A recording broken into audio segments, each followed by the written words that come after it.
Assalamu alaikum жамаат. Кандайсыздар, жакшысыздарбы? Ден соңуңуздар жакшыбы?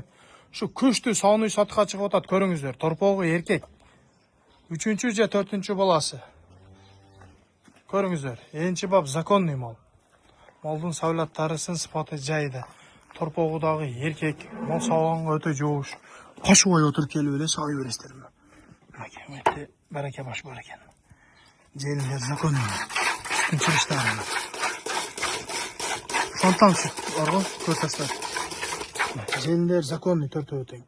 Иштейт. Жумшак, былкылдайт жөн эле. Көрсөтсөз. Сүттүн чыгыштары өтө законный. Төртөө тең иштейт. Сүт тамырлары, сүт каналдары да өтө кеңири малда. Малдын тайы күчтүү. Эгерде кимде ким энчи кылам, сау ичем дегендер болсо көрүңүздөр. Малдын сыны дагы, сыпаты дагы закон. Энчи бап өтө зор мал. Акчасы да жөндүү коюлат. Акчасы жакыны 195 000 сом. Аз мас кеми бар. Адрес Кызыл Кия карабамда. Торпогу эркек. Мал савлаттуу мал. Торпогу дагы мына даңгал өгүз торпог. Көрүп турасыздар. Сөөк собоктуу мына. 3-4 күндүк эле торпог. Торпогу эркек.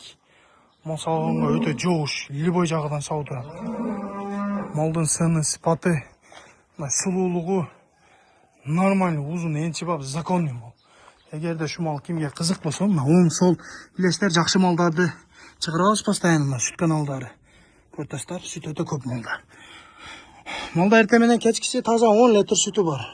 Калганы алган адамга подарка. 10 литрге эле берели биз. Сүттүн чыгыштары дагы өтө зор, законный. Энчи бап күчтүү сатыкка чыгып атат, көрүңүздөр. Акчасы